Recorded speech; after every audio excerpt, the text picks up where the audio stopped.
ఓ సింహాల గుంపు చేసిన దాడిలో నిస్సహాయంగా ఓ గాడిద వాటికి దొరికిపోతుంది. ఆ గాడిదని ఏం చేయకండి అని చెప్తుంది ఒక వృద్ధ సింహం. అది గాడిదని తమలో కలుపుకొని కఠినంగా క్రూరంగా ఈ గాడిదకు శిక్షణనిస్తాయి. రాజుల్లాగా ఎలా ప్రవర్తించాలో ఈ గాడిదకు సింహాలు నేర్పిస్తాయి.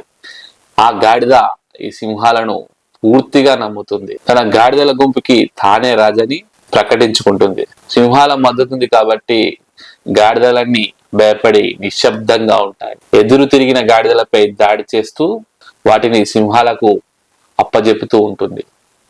సింహాలు ఆకలిని ఈ గాడిద తీరుస్తూ ఉంటుంది.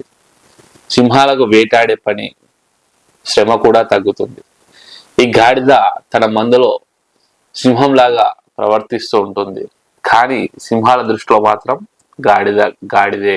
అది కేవలం గాడిదే కాబట్టి అధికారం అనే భ్రమలో తను సింహాలకు బానిస అనే విషయం మర్చిపోయి సింహాలు ఇచ్చిన ధైర్యం తన బలంగా పొరపాటు పడుతుంది. బాగా ఉన్నవాడు ఊరికే నిన్ను చేరదీయడు.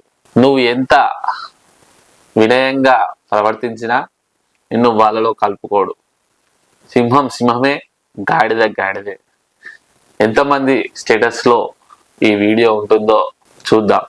ఒకవేళ నువ్వు సింహంలా బతకాలనుకుంటే నీకు సంబంధించిన వాళ్ళ దగ్గర న్యాయంగా ధర్మంగా ఉంటూ నీ గుంపులో నువ్వు సింహంలా బ్రతుకు. కానీ అధికార దాహం మరియు డబ్బు చెలామని ఉన్నవారి దగ్గరికి వెళ్ళి నువ్వు సింహంలా ప్రవర్తిస్తే వాళ్ళు నిన్ను గాడిదలానే చూస్తారు. అందుకే మిత్రమా, అతి వినయం ధూర్త లక్షణం అని అంటారు. నిన్ను నమ్మిన వాళ్ళ దగ్గర నువ్వు వినయంగా ఉండు, ధర్మంగా ఉండు. నువ్వే ఆ గుంపుకు నాయకునిగా ఉంటావు. Thank you.